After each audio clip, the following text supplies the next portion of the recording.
There we go. Yes, we have people coming in. Hello, everyone. I hope you can hear us well. I see some more people coming in. This is awesome.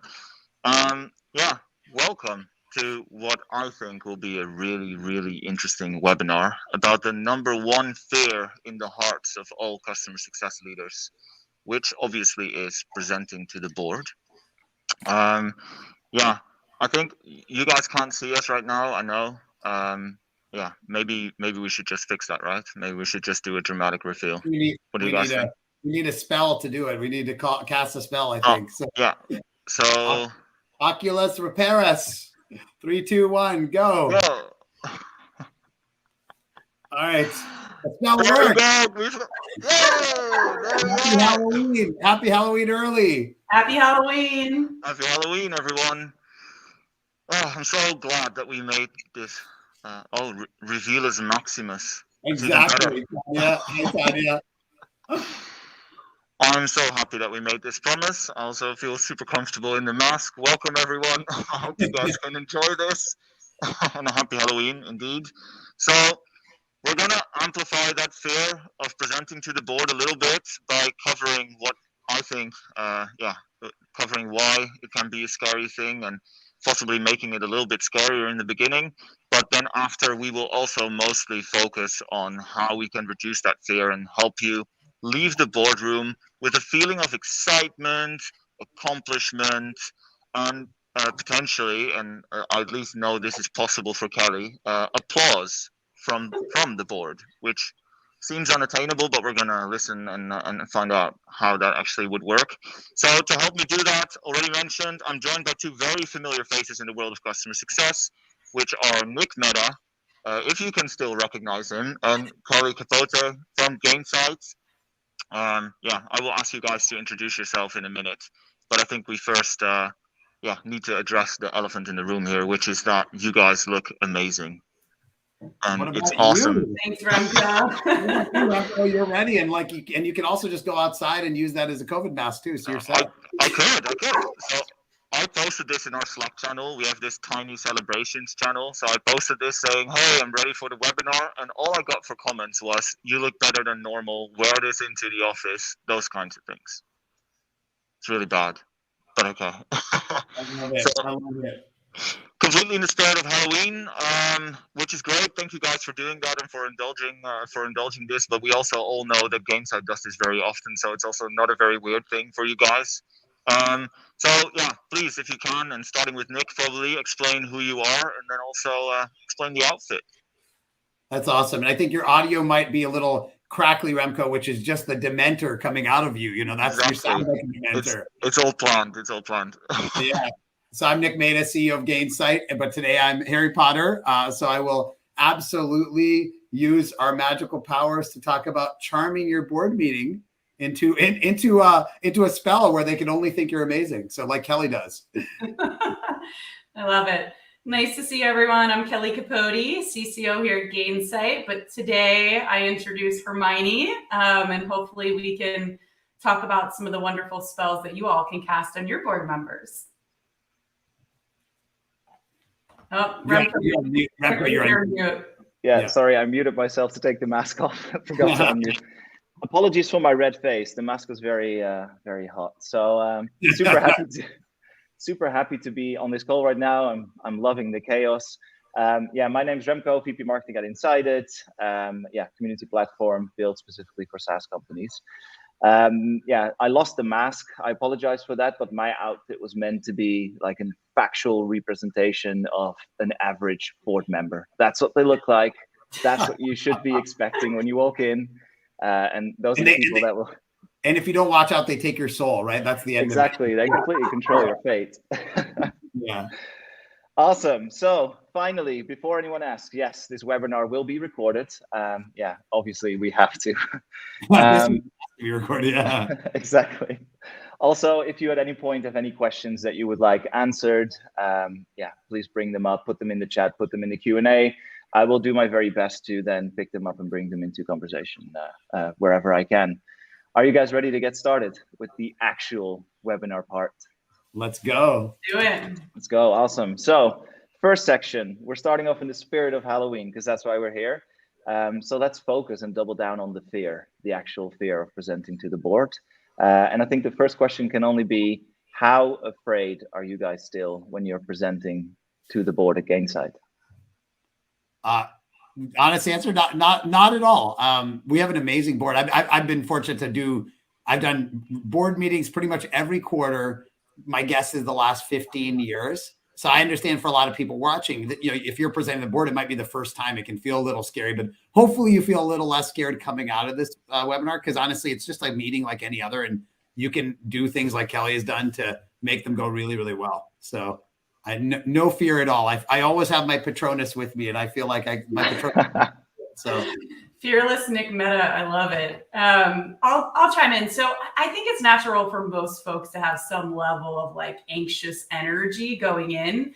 But for me, like just having that mindset shift of like, I've prepared, I know what I'm doing, I do this every day with the organization. I think half of the battle is just confidence and energy that you bring walking into that meeting. So that's usually kind of the talk I have with myself is like, you know this, you do it every day. Like, let's go show the goodness that your team is doing. Like, it's like, think of it as a great opportunity to showcase the great work of your team and be that voice for your organization. And I think it becomes a lot less scary when you lead with that mindset. So that's what I normally do.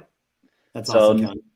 That's awesome. And that means also no chills when you walked into your first board meeting at Gainsight. It was completely fine. I mean, there's probably a little bit of nervous energy, right? But it's like good nervous energy. I actually get excited about these types of opportunities. So I look at every one of these meetings as like a learning opportunity as well. So you got to put yourself out there to learn and get better time and time again. Very true. So when I think about a board presentation, I think about editing decks until, well, possibly after midnight, redoing the whole thing, adding way too much information. That's at least my thing. Too many slides, too much data, stuff I need to then explain, which I didn't really want to. Other presentations running late, so I have less time. Half of the slides that I prepared are not even being used. What does that look like at Gainsight? How does that go?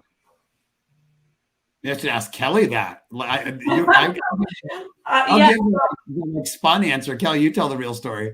Yeah, so honestly, I think we've been on a journey with it and we've gotten so much better, Nick. I think you would agree. Yeah. I think in the early days, there were some heroics, towards the end, creeping up on deadlines. But especially in the past, like 2 years, we've made it a bit more scientific, so to speak, where we have very clear timetables. We got to meet these deadlines. It goes to design. They do the formatting.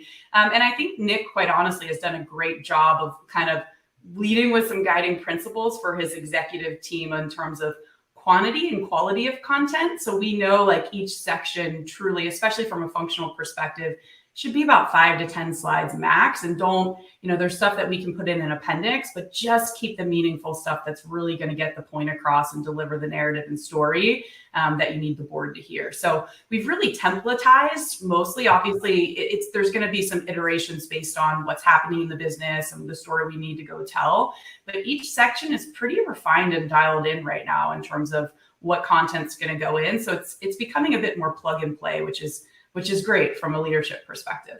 Yeah, and adding to that, you're totally right, Kelly. And I think that the things that I think we've done over the years that like make it much more sustainable are, like you said, Kelly, having a very consistent format. And I think that's huge, not just for your team, but for the board. Because I'm on a board as an independent director, and you only look at this company once every few months.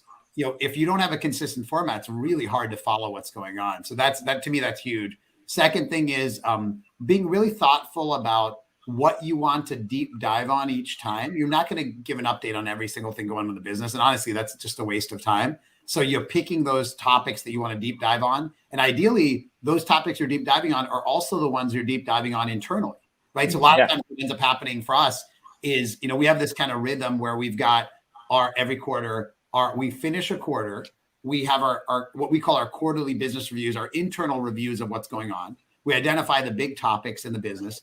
Those become the topics for the board meeting. And those actually become the same topics for our next all hands as well. So there's actually a really nice kind of rhythm. And our chief of staff, Robin, she does an amazing job of like sequencing all of this so it all flows together. Yeah, awesome. So this was meant to be a question for later, but yeah, as we're on the topic already, do you ever feel a disconnect between the stuff that you're handling internally and that you're deep diving on internally and what the board is actually expecting you to bring to the table in terms of like a presentation? Or is it always a match? Yeah, no, I mean, honestly, if you have that, then you have a problem that you're not having candid conversations with the board.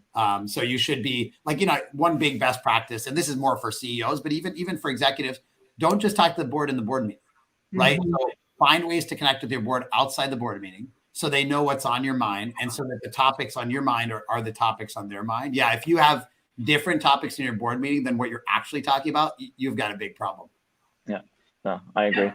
And I think to Nick's point, sometimes you can use those connection points outside of the board meeting to go a level deeper if you need to, and then keep the conversation in the board meeting itself at the right level of altitude. Like thinking back on the last board meeting, Nick, that you spoke about in the blog post, like I had actually done like a deep sort of retention deep dive with our managing director and a few other folks at Vista previously to the board meeting. I think it really helped kind of set the stage and keep everyone directionally aligned when we actually stepped into that meeting. Such a good point. Yeah. Mm-hmm. Yeah, very good point. Yeah, I think doing it that way probably also alleviates some of the stress that I feel most people have when they need to present to a board. Because when I speak to people about board presentations, what you often would hear is, I know they want to see this from me, like these metrics. This is what I'm supposed to be doing. This is the plan that we built. So this is what I'm supposed to be achieving. But in reality, this quarter, we found that X is way more important because we've been focusing on this. This has had material impact on customers. I don't know. Could be any type reason. And then they'll struggle to kind of pair these things and figure out, okay, what am I going to spend my time on when I actually am talking to the board? But yeah. I like your answer. Maybe. I think what's important there, Remco, is also remembering that, let's say that your worldview changed between the last board meeting and this one. That's fine. That happens, especially in young companies.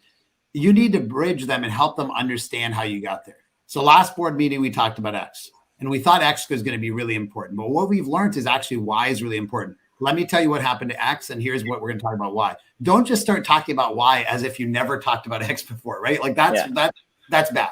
Don't just all of a sudden change the format or the slides or the topics. Make sure they understand the bridge from where you were last time to now. Yeah. And Nick, I think just like we would do like with executives that are customers, like there's an element of pre-wiring some of this information. Totally. You shouldn't be walking in and surprising your board in these conversations. So taking that tactic forward from these types of meetings is important too. Yeah, and that I see a question about pre-read materials. Like that ties to Kelly's point. A core assessment of how good you are at all this stuff is, do you get the deck out 48 hours in advance to the board? And I would just say, we've been doing that from when we were a very small company. Everyone can do it. Just get organized and do it. Force yourself to do it. You can do it. Don't send the deck last minute. Send it 2 days in advance. Stop worrying about those colors of your tables. Just send it. Send it. And you can always revise it for the real-time meeting, but always send them something 2 days in advance. Yeah, exactly. So maybe to continue a little bit on the fair side, what does missing the mark in a board meeting look like? Can you really stuff it up? Yeah, Kelly, not for Kelly, but oh, now we're getting to the good stuff. Don't jinx me. Here's the reality, because I've been running companies a long time. I'm in the board meeting the whole time. So when the executives leave, you get to hear what people really say. And I'm on an independent on another board as an independent director. For most boards, they're super nice in the meeting.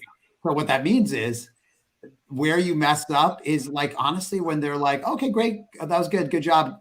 And then you leave, and then they're thinking, why did we talk about that? Or is that the right person for the role? Or why was this so granular and it doesn't seem related to our business at all?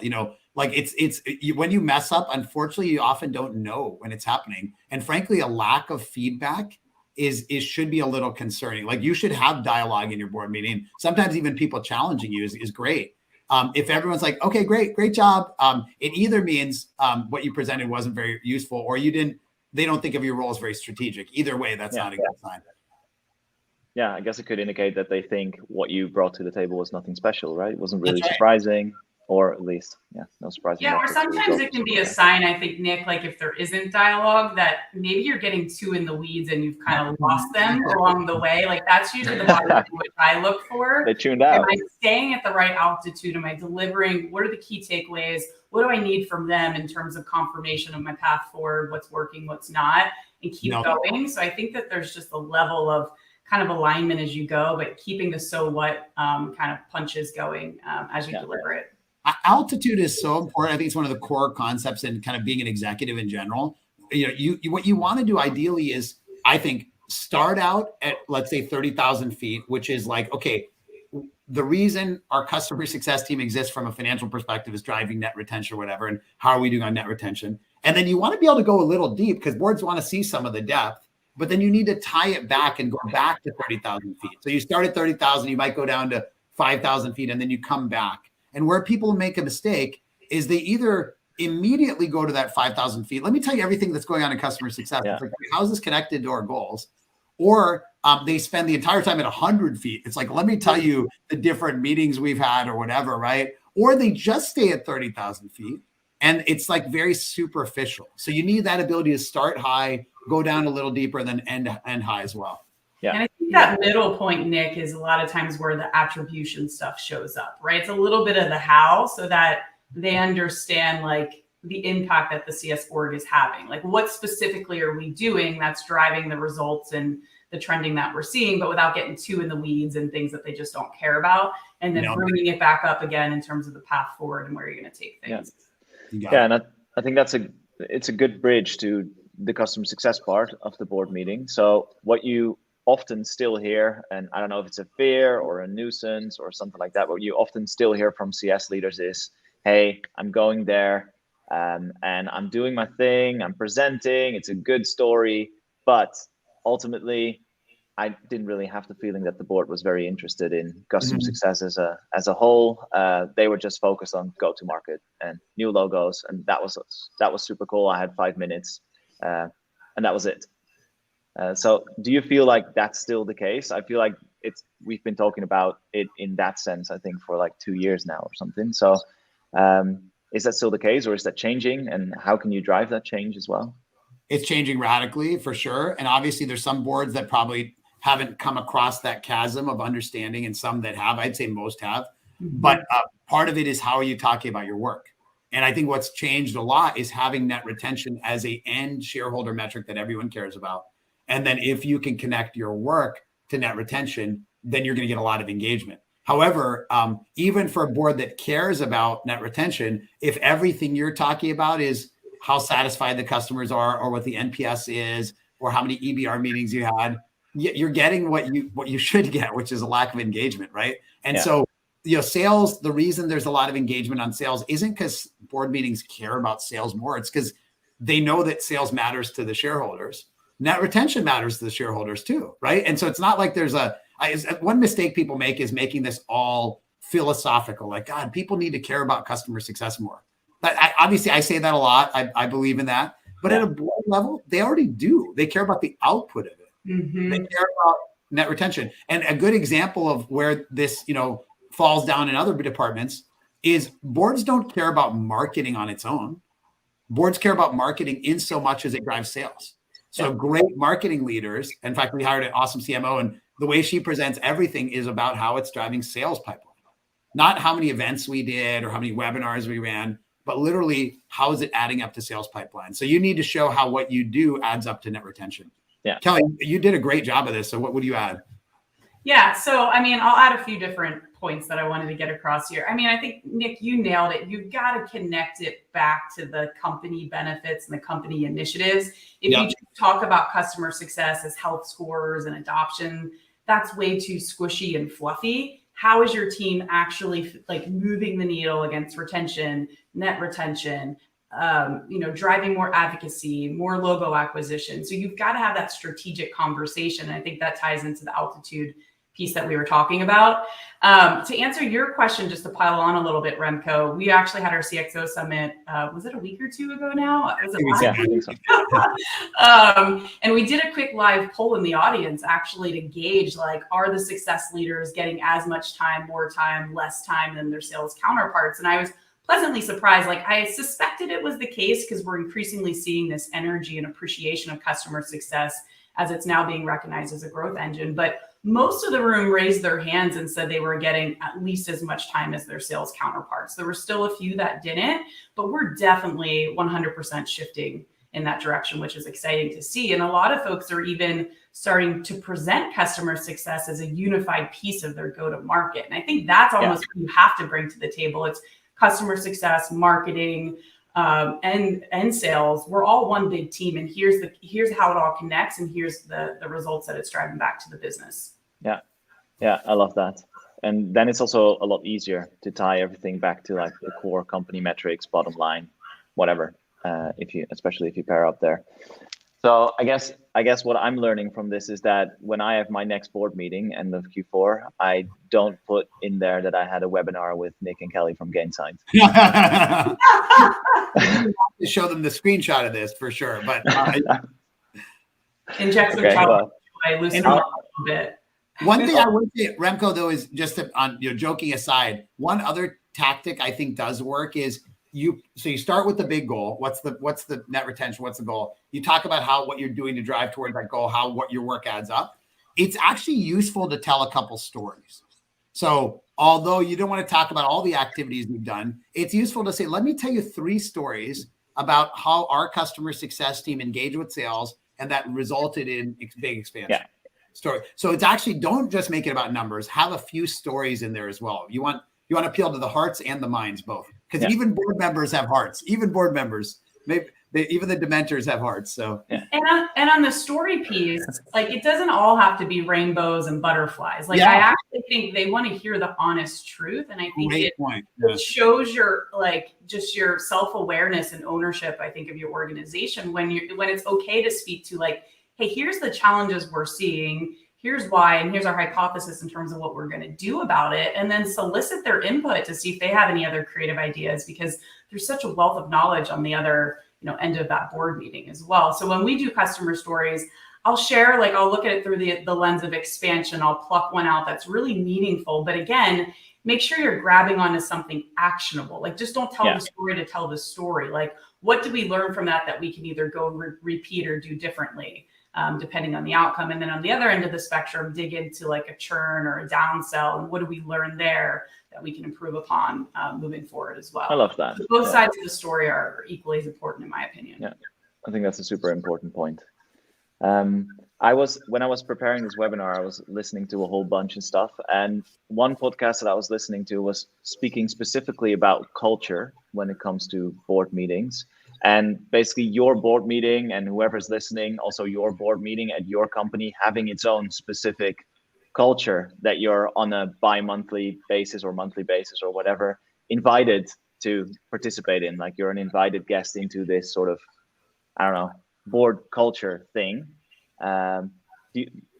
What do you think about that concept? Is there like a culture that you're basically entering into when you're presenting in a board? Do you have to deal with a certain way of working, or people have a certain way of working with each other already that you just basically now have to participate in? 100%. Yeah. I mean, every group of human beings ends up having a culture. That's sort of sort of the definition of what a culture is. And boards absolutely do as well. And I think the CEO's job is to hopefully create a good board culture. So that's one thing I spend a lot of time on is, like, for example, opening our board meetings with an icebreaker question and adding some levity into the board meeting and some funny pictures and all that. Like, not, if you're head of CS, you don't always have that in your control, but you can influence that a little bit, right? But then, when you jump in, especially if you're not in the whole board meeting, you're jumping into a culture. And one of the big things, I think it's just like going to a customer meeting. A big thing is reading the room. Mm-hmm. So it's a little harder on Zoom, but you can do it, right? You've got to be looking at, like, are people engaged? What do they seem interested? What's getting them more interested? As they get more interested, you lean in. If they're disengaging, you got to accelerate, right? Mm-hmm. And so if you do multiple board meetings, you're going to get to know who wants to deep dive and who wants to give a high level opinion, who's more quiet. You might even direct questions at people. You might say, we have a board member named Sunny. Sunny, what do you think of this topic? Or Tom, I learned this from you. You really, just like a customer meeting, you want to engage them. So the good news is everyone watching this is great at customer meetings. Very similar, right? Yeah. And I think it ties a little bit back to what we were talking about earlier in terms of those connections, even outside of just those scheduled meetings. Yeah. I found that some of the conversations I have outside allows me to bring some of that into my presentation. Like, hey, Tom, remember when we talked about this? Or hey, Sue, and it just makes it feel more natural. And it kind of just drives the conversation more fluidly moving forward. So, by the way, pro tip, find a way, whether it's 100% right or not, to like, if you have a big accomplishment, to say, hey, and I want to thank, this person for giving us the idea for this. Right. And they usually give you some idea. Right. But find that way to make them feel part of the team. That's another thing I always tell people. Boards want to be part of the team. Like, that's like, it's not like, they're not just doing it for the money. They actually want to be part of the team, make them feel like they're part of the team and they're actually helping, and thank them when they help you. One way to contextualize that maybe for this group, because I actually think it's one of the things that really landed well, Nick, in our last board meeting, is in the early days of our Vista partnership, I did kind of a deep dive on customer success with our Vista team. And one of the things, like, they challenged us, like, in a good way, like, let's raise the bar. Like, why not challenge the CS organization to drive towards a GRR rate that they've never seen before? So I kind of scratched my head. I was also born out of sales. It's kind of my background. I'm like, I like this. It's like, let's bring a stretch goal to customer success. So we created this whole rally cry. We called it Path to X. We drove incentives. We do a lot of tracking, bridge towards X internally. And in the next board meeting, I said, hey, Tom, I heard you. Remember when you said this? Well, here's what we're doing about it. And it's kind of been the connective tissue of all the conversations that have happened since then. And I think it really resonated. And to your point, Nick, kind of made them feel like a part of the team, and we heard them and we did something about it. Yeah, I love that. And that I think that's an important, if you said what in our board meetings has had an impact, it's being able to say, okay, here's our goal and here's our plan to get there. And obviously, why does sales get so much engagement? Because every sales presentation is exactly that. Here's our sales target. Here's our plan to get there. And I think what Kellie did really well is having the same thing of, here's our CS target and here's the things we're going to do to get there, versus here's what's happening in CS, right? Sometimes it feels like I'm just reporting the news. Here's what's happening in CS. It's like, okay, that's great. But wow, you have a plan and it's a stretch plan and it seems like you're excited about it and you have a set of things you're going to do. That's very engaging. Yeah. I love that. Awesome. Thank you for sharing that. I think there's a lot of learnings in there for everyone already. So I want to quickly go over to Kellie, and you actually recently wrote an article about the board presentation. I think also based on all of the comments that Nick got on his post on LinkedIn, probably about how you nailed the board meeting. And you actually provided a template as well. So I think we're able to link the post in the chat if anyone hasn't seen it yet. And you ended that article with, let's try and make customer success less squishy. So what does that mean? Yes, so squishy, that's been like something on my mind for probably the past year. I think we just touched on it a little bit in our conversation as we kind of talked about sales and customer success. But what I mean by it is, I think customer success in some organizations, it's still just not well understood. And more importantly, it's not clear what the impact that team is doing. Like, so how do we collectively come together and drive the same level of operational excellence that our peers in kind of the traditional sales roles have around standardized metrics? How's this link back to the business, the financial returns, things like that. And so it's just elevating the way that we present ourselves and starting to standardize, really to become a much more metrics driven organization that can very explicitly state what we're doing and how it's driving things hopefully up into the right for your organization. Yeah. So it's more about an ironclad storyline, kind of like can't really go another way. Yeah. Awesome. I like that. That's cool. Getting away from just talking about health scoring and adoption. And again, we understand that this is what the business needs to do. And here's exactly what my team's charter is and what we're doing and how we're tracking that. And then being able to present the results really neatly rolled up time and time again. Remco, one thing you said there is, I think the core of it, it's a story. So one mistake people make when they do board meetings, they're like, well, I guess they want me to update on this. I'm going to slide on this. I'm going to slide on this. I'm going to slide on this. And slide. It's just like a bunch of slides, and there's no narrative. So one of the things that actually Sue Barsamian, one of our board members, told me a long time ago, it's just so spot on, was write out the story, bullet by bullet. That's your executive summary for any section of your board meeting, right? So there's 10 points you want to make. Point 1 is, our current net retention is X. Point 2 is we think our goal is to get to Y. Point 3 is here's the things we're going to do to get to that goal. Point 4 is here's the risk towards that. You write that out in one story, and then your slides match one for one with those bullet points. So you have one slide in bullet 1, one slide in bullet 2. So you don't have random slides that are just not part of the story. It's all one story. And by the way, one great pro tip, another board member told me the final slide should be something like exciting about what you're going to do going forward. It's like, and in the future, we're going to do X, and we're going to take this to the next level next time, or, we're excited to be a pioneer in this area, leave them with an excitement. So just like building a story in real life, write your story first before you make a slide. It's kind of like Apple's one more thing moment. It's like one more thing, total 100%. Yeah. One more thing works in all contexts, including board meetings. Yeah. Well, there's a parallel too back to how we prep for like executive business reviews. Like that's how we train our teams. Like list out your straw man, like what's the outline, and then back your slides in, align the titles. It's the same type of thing. And then I think, what I often do is like, what's the 3 key takeaways I need to get across on this slide, so you don't get stuck in the moment just reading the slides. Like what's the rapid clip that I can kind of get across, and what are the key messages that have to be delivered? Yeah. So you're leaving them wanting more. It's even better. I like that. So let's continue on the CS board presentation at Gainsight a little bit. So how much time do you actually have to present your customer success story? Yeah, so on average, we have about like 30 minutes, 20 to 30 minutes That's long. per function. Yeah, I mean, it depends. Sometimes it's 15 to 30. We try, as Nick said, we don't go through every single thing every board meeting. Usually sales and success shows up in pretty much every board meeting. But we do allocate chunks of time at the end to do strategic deep dives, so we can have really collaborative conversations on the things that we want to solve for and drive forward as a business. So typically 15 to 30 minutes that's like 1-for-1 in terms of what our sales organization has and what our success. Yeah, exactly. And including discussion, probably. Mm-hmm.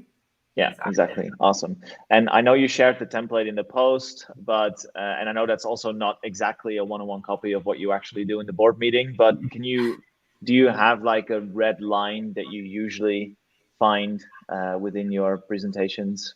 Is there something? I think if I were to summarize it, there's probably like 4 or 5 key components. So every section actually of our board deck starts out with a very common kind of 2x2 template. It's almost the executive summary slide where we showcase highlights from the previous quarter, kind of lowlights or learnings. Up in the top right quadrant is where we have our metrics, so that we do have that consistency in terms of what we're reporting on. And then the bottom right quadrant is always our forward-looking view of what are the things we're going to go do and what are we trying to drive towards. So that kind of tees up the conversation. But then typically part 2 for me, I'll get into some trending, like so what, like what direction is the business going from a gross retention, net retention perspective. I will dig deep beforehand. I won't, again, get into the weeds of too much data in the meeting, but I'll look at all the different segmentations, understand like what's really working, where are we struggling, but most importantly, being able to speak to why when you show that, good or bad. I think a lot of times we prepare ourselves to say why when it's something bad. But like, you could have like this segment's blowing out of the water. Okay, but why? Like, what did you do differently in customer success to drive that? So there's kind of the trending view of the business. We unpack churn reasons a little bit and expansion reasons just to understand what's happening. Again, tying that then back to the initiatives that the team is doing through the lens of customer stories. So we always have a slide on sort of like top expansions, top churns, top downsells. And I usually pick one from each, and I'll kind of contextualize that a little bit just to bring to life the current environment that we're working in. And then the end is always a look forward. So as Nick said, that's kind of when I bring the path to X. Here's how we're going to accelerate. Here's what we're doing. And you tie back all that into kind of one neat slide in terms of what you're doing about it. So that's the general flow. There's obviously some variations, board meeting in, board meeting out, but directionally, that's what it looks like. Yeah. Yeah, and what I also really liked about the way it's structured and also the way you guys are, I guess, presenting maybe even data is that it seems like you're sort of pairing every data point with either with corresponding activities from the CS team. So like this is the data point, this is what we actually did to get to that data point, and then customer examples to also prove that it matters. Yep. So we didn't only do it, but we also did it because look, this is what our customers are saying. It actually mattered to them. And then finally, also operational next steps. So how can we improve? How can we do this? Is this already good enough? Should we go somewhere else? And I think that's really smart. It's like a story within it's like almost like an Inception kind of story thing, and also makes for a really solid story. But how do you get there? Because that's like, to me, that's like almost like wizardry in a way of how you're presenting things. It's no longer just presenting the data and being happy about it, but it's tying it into all of the inner workings of the customer success team of Gainsight. Yeah. Without taking 2 hours. I can chime in. So I think the hardest thing every CS leader probably battles with or has battled with at one point in time is just the attribution and being able to tell that story, Remco. So I think that's where having a solid strategy and like a really clear engagement model for your team. What are they doing? What are the things we want them to be doing? How are we going to measure those things, like tying them to some type of leading indicator? So for example, for us, all the high value activities that we have our team, our CSMs doing, they pretty much feed like a metric in our health score, whether it's engagement or verified outcomes. So, and then those things obviously then tie to the lagging outcomes, right? Such as net retention and gross retention. So making sure you've done that mapping in terms of how you even operationalize your organization is step one. Because trying to pull that together if you're not actually doing it is quite hard to do. So I would encourage you to look back and think about, like, what is my team tasked to do? Why are they doing it? How do each of those activities map to a leading indicator? How can I go measure those leading indicators, often in the form of some health scoring? Then you can go back and do that awesome regression and correlation analysis to build a really kind of bulletproof story that you can share with your board. That's kind of the fundamental piece of it. You have to have that in place. Also, it's really hard to kind of stitch together that narrative for the board. And I think one area, Remco, people just fall down is they haven't defined what the team does and they don't track it. That's like, real practically, right? You're like, if our charter is just, go talk to customers and make them successful, and then like, how the heck are you ever going to be able to report anything meaningful about what impact your team is having? Companies that define, here's the activities our team does, here's the strategies, and then we're tracking it all. Then you have all the data later on to say, okay, well, which things are working, which ones aren't. But if you're not tracking it and you haven't defined it, you're never going to have a good board presentation. Yeah, I like that. So what, how to say that? So what place do these really nice, mushy-gushy customer stories then still have in a board deck? Because obviously you can't just report on all of the customer conversations that you've had and then basically say, look how awesome this is. So how do you then still get those cool stories across to your board? I think that there's a few landing spots for the stories. Everything that you're telling, honestly, a story just helps like colorize it and makes it real for your board. So pretty much if there's like, hey, we have this headwind, you have to take that down another level and say, hey, let me actually tell you an example. We just experienced this with this customer, and here was sort of the outcome because of this. So it just brings that to life and makes it much more tangible for them. So sometimes in even the trending section, there may be a natural spot if you're talking about headwinds or tailwinds, and just inserting like one or two customer stories to really kind of deliver the so what behind it. And then I usually, like I said, I have some sort of standardized slides where every quarter I want to showcase, and it usually ties back to the executive summary in terms of like what's working well and what's working not. So again, you have to make sure all those things are interconnected, but the stories are really how you deliver, I think, everything that you want to tell in your board deck, quite frankly. Yeah, exactly. That's the thing. This customer stories aren't one-off random things. They're reinforcing the points you're making. To me, it's a lot. Everything comes back to journalism. You think about journalism, you write a headline. That's the summary of what you're talking about. And then you have some, you make some claims, and you have some facts, and then you have some quotes. And the quotes are always there to reinforce the facts, which reinforce the headline. right? So you have a headline for your board presentation. The headline could be something like, net retention is trending up because of our focus on, high touch onboarding. And then it's like, okay, let me show you, first of all, net retention is trending up. Let me show you the high touch onboarding we've been doing and how we think it correlates. Let me give you 3 stories of customers that went through high touch onboarding and then expanded. That's the way to think about it. They reinforce the story that you're telling. Yeah, exactly. Yeah, we've done something different. Like we've been running sticky adoption plays, right? Like we've done correlation. We know which pieces of the platform or which workflows are really, really sticky and meaningful for our customers. So running targeted campaigns against a certain target set of customers and being able to set success criteria against them, give them an update of where you're at, and then layer in 1 or 2 customer stories. Super, super meaningful and exciting for a board to hear. Yeah, exactly. It shows that there's really intention behind what you're doing. I think is the key piece. Yeah, I also love using. I love it because if I understand correctly, basically what you're saying is you can use customer stories to basically drive something home or really drive it home. Yes. And I think that's really great because the customer stories are also what make customer success great, right? This is why customer success is such an awesome profession, because you're talking to them every day and they're basically telling you. So yeah, I love that. So what do you so barring reporting on the numbers, how much time do you guys actually spend with the board discussing just the learnings and what they should take away from that and how you're going to do that with the rest of the team? Is that specific to CS or more broadly? No, more broadly. Okay, I can take more broadly. I mean, I think that every board presentation should be a combination of, okay, here's the results, here's the forecast, here's what we're doing, right? All that stuff Kelly talked about, but also the learnings, because I think that the board does want to know, they're trying to learn about the business, right? So for example, let's say in sales, here's the sales results from last quarter. Here's the forecast for next quarter. Here's what we're doing to beat that forecast. That's all straightforward. Here's what we're learning about the market.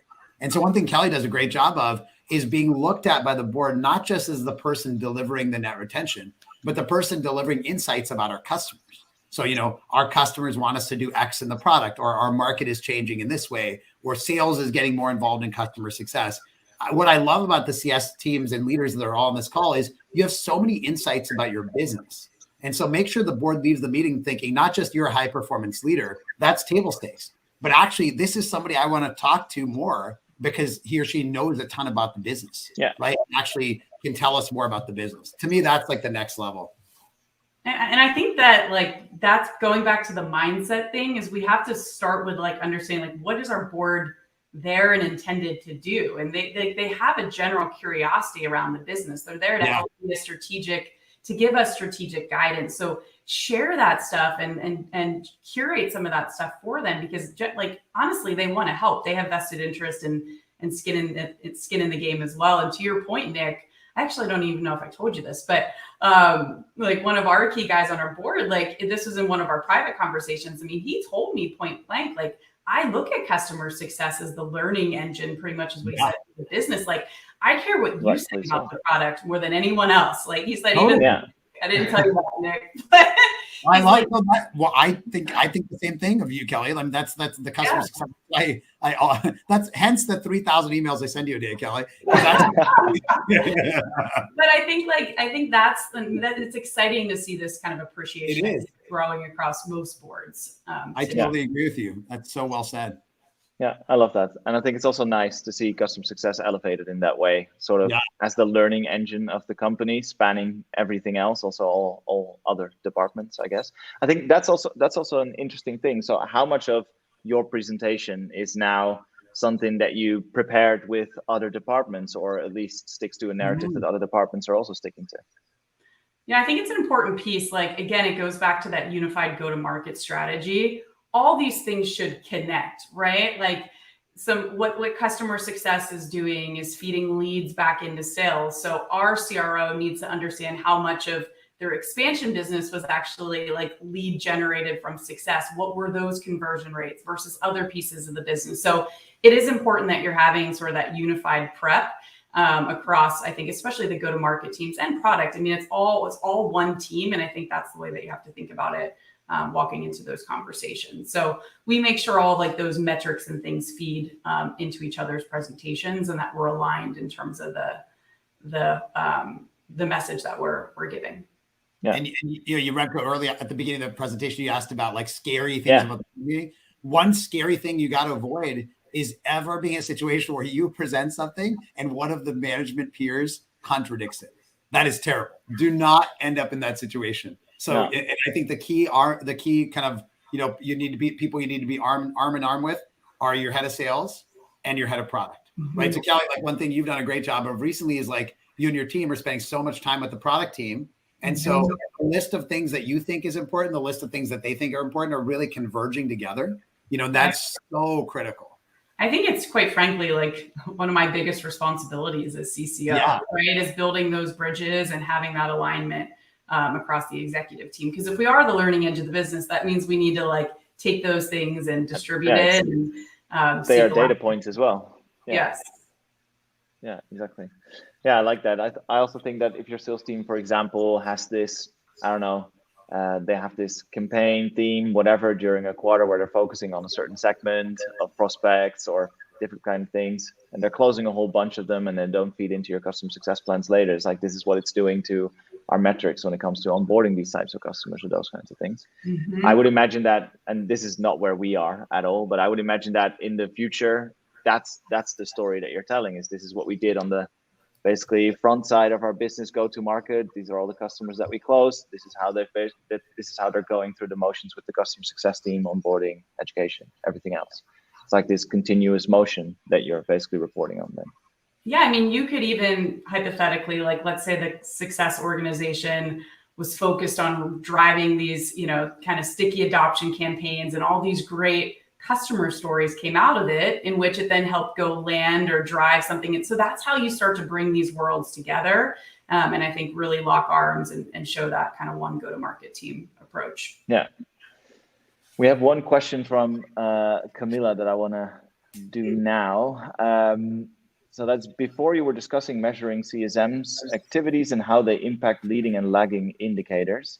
How do you present to the board or how do you present these initiatives to the board when you're still building the CS operation? Yeah. Oh, sorry. Go ahead. Early stage board presentations. No, I was going to say, it sounds like an early stage company. Go ahead, Kellie. What advice? Yeah, so I mean, in the early days, there's some education that's happening too, right? So I think a big piece there is showing your understanding of the landscape and what you need to go do and what you're setting down, right? And how those things map to kind of your SWOT analysis, right? Like, here's what we're doing well, here's what we're not doing well, here's what I'm going to point the CSM team to go do to either accelerate this or go mitigate that. And then here's the metrics that we're going to go measure. So you may only have the baselines, right, walking in, but at least showing that you have the baselines and you've established some success criteria. And how are you going to go drive those behaviors, by the way, maybe in terms of compensation plans, things like that. That's showing the ownership in the initiative. So we always look at these are the high value activities. These are the leading indicators. So things like stakeholder alignment, which is basically like an engagement score, verified outcomes. We look at adoption metrics, NPS, and then how are those things feeding into more of the financial lagging outcomes, such as net retention, gross retention, et cetera. So that you may not be able to do a lot of that rich regression analysis out of the gates, but if you can neatly tell the story again of what you've learned, share some customer stories of how you've aggregated that and why you're intentionally going to do these things and what you expect in return, I think you're setting that up for a really rich, kind of V2 in your future board meetings to then be able to continuously tie that back. Yeah, exactly. One other thing, going back to one thing Kellie said, when you're an early stage company, the concept of you being a learning engine is even more important. Because actually, like early stage company, all you're doing is learning. So I would be like really trying to share insights of what you're seeing from clients and probably more stories as a mix of data. Like as you get bigger, data becomes a bigger part of the equation, right? But as you're smaller, it's pretty much all stories because that's all you've got. So share the stories and share the insights in a structured way. Yeah.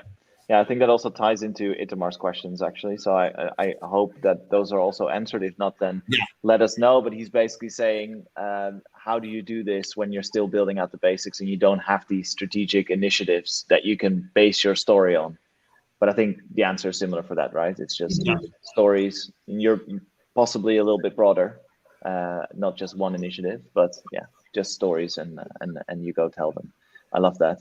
So a bit of a broader question, but obviously everyone knows about the Vista investment situation, which is still a major thing and one of the biggest things I think to have happened in the CS space. So how has your board deck and your board meeting changed if you look at the situation before Vista and after? Honestly, Vista has changed a lot in the way they work. They used to be very more like private equity, and now they're more of a growth equity firm. So because of that, the board meeting isn't radically different.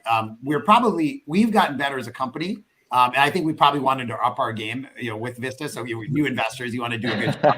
We want to be like Hermione in the classroom, not Ron. We want to do a great job. So I think we did up our level of execution, and they have kind of a little bit of a standardization of template. So there's different departments, all that, but it's not radically different. Frankly, I think the thing that's changed is our team has gotten more better at operational execution between Kelly taking on this role and doing an amazing job. Jeff, our CRO, I think the team we have now is very focused on results and performance and all that. And so that's kind of showing up. Vista definitely gets some credit for it because I think they're excited about performance, so probably pulling that out of us. But really, it's just the natural evolution of a company. I would just say, like, overall, we're obviously like 1,000-person company. Some of you might be smaller, but every board meeting, how do you get a little bit more performance oriented, a little bit more operationally rigorous? You're not going to be able to get to where Kelly's at right away, but you can get a little better every time. And I think that's what we've been doing over the last 8 years or so. Yeah, I think that was like a kind of a goal that we had honestly laid down pre-Vista, and it was just it was a catalyst for us just to accelerate it. But none of the metrics or anything from a CS perspective changed when they came in the door. I think we all just kind of elevated our game to be as professional as we possibly could.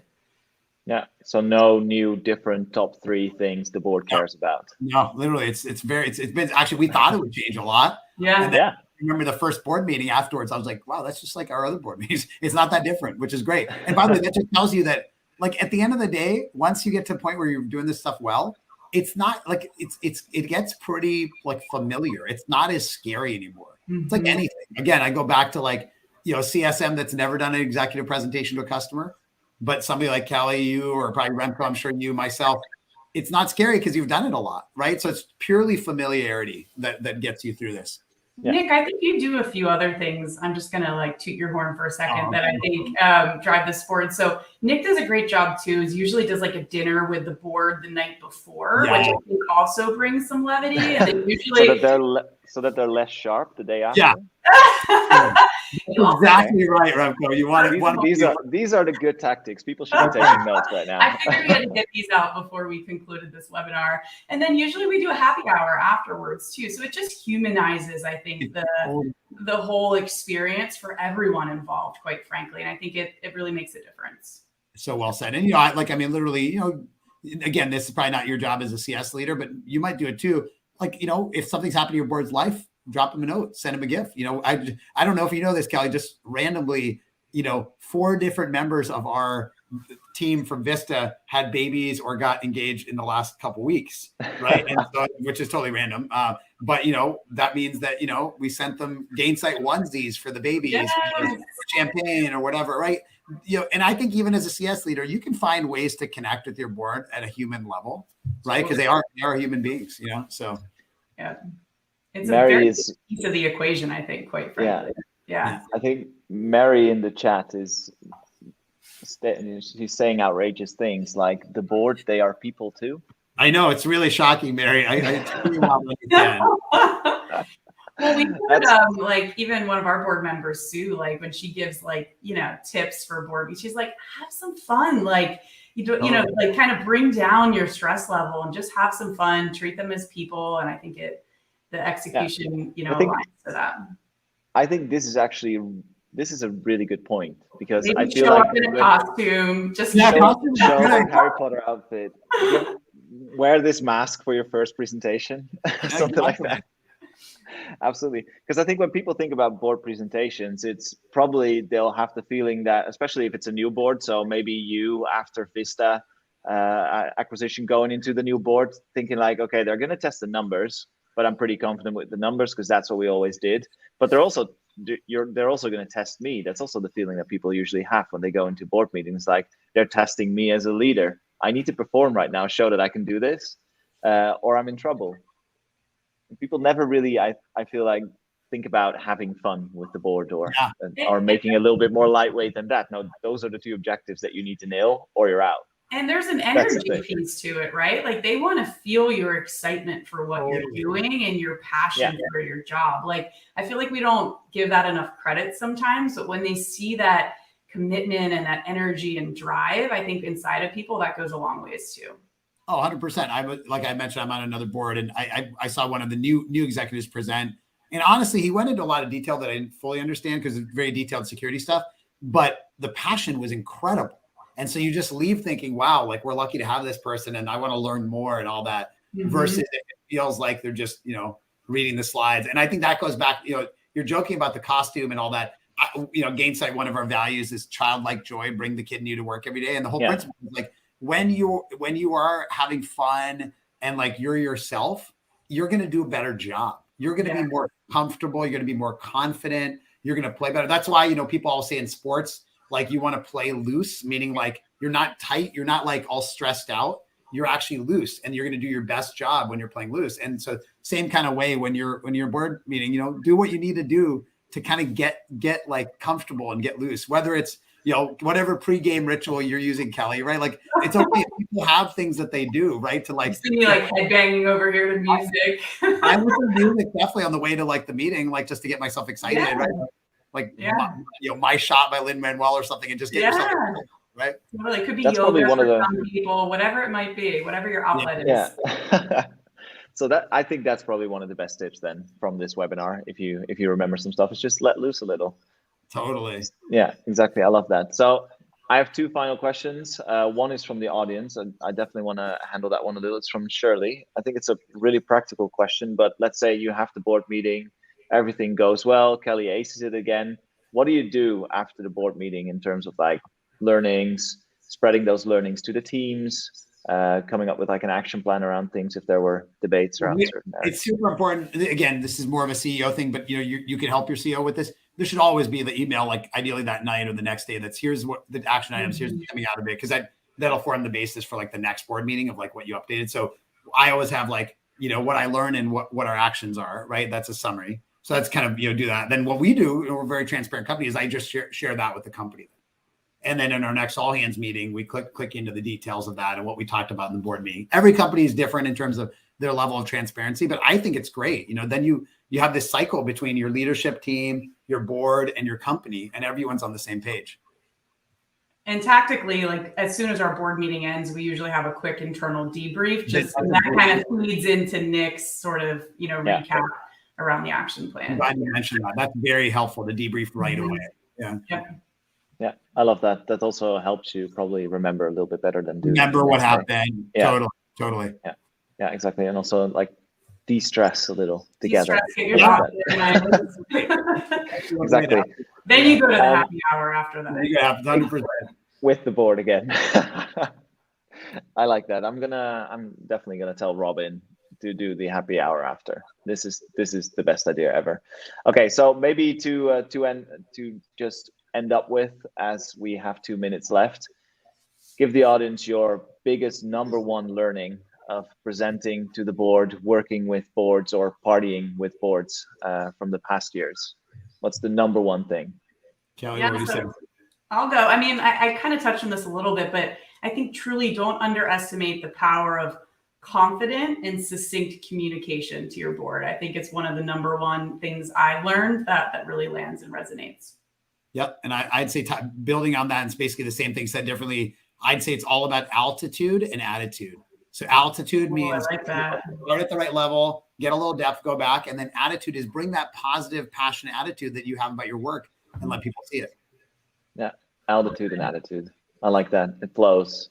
I especially also like the attitude. So having a little bit, showing the energy that you have for the subject, I think is brilliant. And if nothing else, bring a little magic to your board meeting. Exactly.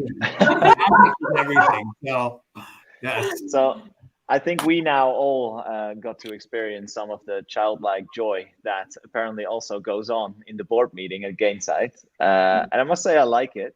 It's really good. I love that. So this is also something that we could learn from and that we could take into our own board meetings. I want to thank you guys for hopping on and doing this webinar with us. I think this is amazing. Like I said to Kelly when we were getting on before the webinar, we've been having so much fun with the idea of this webinar for like 3 weeks already. This has been amazing. I'm super psyched that you guys were willing to dress up. And I think you did a great job at it. For that, Remco. Yeah. Kelly even rebuilt her house to look like actual Hogwarts. Yeah, that's commitment to the part, by the way. That is commitment. I love that. So thank you so much. This has been amazing. Also, thank you everyone that showed up to the webinar. I hope this has been really helpful. I know there were some questions that we didn't get to, and if you digest this conversation and then figure out that you have another one, please let us know, and I'll try and make sure that we get those questions answered for you still. Awesome. But for now, yeah, I'll wish you guys a good rest of the day, because it's evening here already, but it isn't at your place. It's also getting spookier in my background. That was also completely planned, so that's amazing. Yeah, and thanks again. I love this. Thanks everyone. Thanks everyone. Guardian, love you. See you guys. Bye. Bye.